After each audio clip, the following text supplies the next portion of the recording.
Qu'est-ce que j'en pense Au niveau moteur, est-ce que c'est... Rien à dire. C'est-à-dire bon moteur? Bon moteur, bonne réserve de couple, économique. Alors, économique, qu'est-ce que vous appelez économique? Consommation.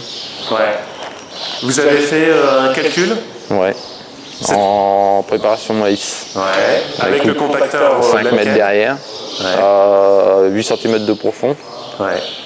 Je suis à 7 litres à l'hectare. 7 litres à l'hectare. À 12 km/h. D'accord. Ok. Ouais, donc pour vous, c'est un tracteur économique. Ouais. D'accord. Est-ce qu'il a du couple? Oui.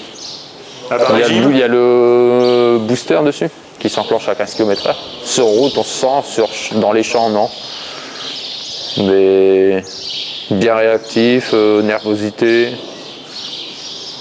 Il est polyvalent, on peut faire du gros, du petit.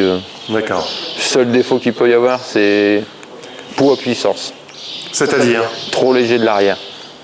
Ah, il est trop léger de l'arrière? Ouais. Et ça, vous le voyez, quand est-ce que vous le voyez, ça? Dans les préparations de sol, ou quand on met le terrain aux 4 mètres, le horche. Parce que, qu'est-ce que... Il gratte de derrière. Ah, il gratte de l'arrière? Ouais, un petit peu. Il gratte de devant, mais un peu plus de derrière. D'accord, et à l'avant, qu'est-ce que vous mettez comme masse? Bloc 900 kg. C'est ce bloc-là qui est... Ouais. C'est un bloc Easy Mass. D'accord. Okay. C'est un peu le défaut sur cela. Ah oui. Et est-ce que vous avez pensé à alourdir l'arrière Bon, non, parce qu'après, pour faire de la route, ça sert à rien de traîner du poids. D'accord. De faire rouler du poids à rien, quoi. La boîte de vitesse, qu'est-ce que vous en pensez? Quad. Qu'est-ce que vous en pensez? J'avais un 6910 avec la même boîte, j'ai redemandé la même boîte. Ah ouais. Ouais. Simple, fiable. Vous voulez pas quelque chose de complètement pas de hydraulique? Non.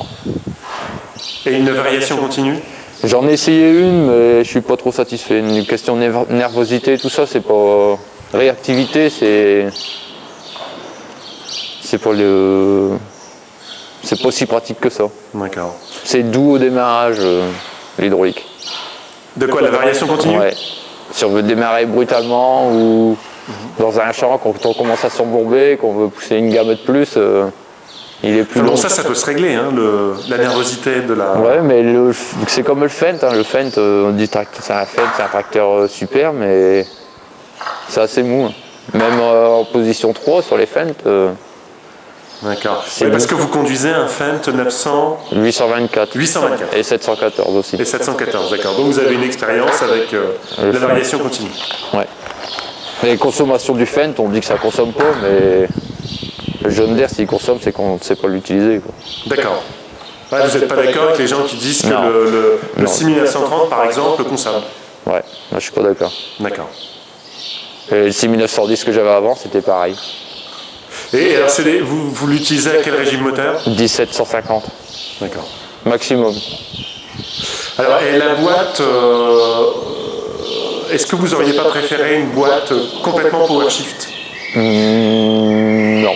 Le fait de passer en A, B, C, D, est-ce que non, c'est pas... Parce qu'il revient à ces rapports il y a 4 rapports sous charge, et il revient automatiquement au bon rapport. Alors, d'accord. Ça a toujours été... Même le 6910 le faisait. Et le confort en cabine? Avec le pont suspendu, on ne sent plus rien. C'est agréable un pont suspendu. Mais des fois, c'est un peu traite. Quand on met un outil à l'arrière, assez lourd, on ne se rend pas compte que l'outil derrière, ça trinque. Avec la mécanique, en général, elle trinque un peu, quoi. On roule à 40 et derrière, on dirait que ça bouge tout doucement, mais moi, je l'ai pris sans cabine suspendue, parce que j'en ai pas besoin de la cabine suspendue, je fais plus tant de route qu'avant. Et des fois, on passe dans des trous, j'ai un tracteur classe avec cabine suspendue, on sent pas les trous, mais avec celui-là, on les sent. Donc quand on a un outil lourd, tout ce qui est relevage, tout ça, c'est le relevage qui trinque. Et vous ne regrettez pas de ne pas avoir pris de cabine suspendue? Non. Et pourtant, vous êtes bien suspendu déjà. Il y a déjà un bon confort sans cabine suspendue. Ouais. Là, le fauteuil, c'est un fauteuil pneumatique, comme aussi bien à l'avant, à l'arrière, que en long et en large. D'accord. Le seul défaut, c'est peut-être la cabine un peu trop petite. D'accord. Mais les nouvelles séries sont beaucoup plus grandes. Il y a une bonne capacité de relevage? Ouais, bon, j'ai pas à me plaindre. Je lève le décompacteur rotatif sommaire en 3 mètres. Il n'y a pas de souci.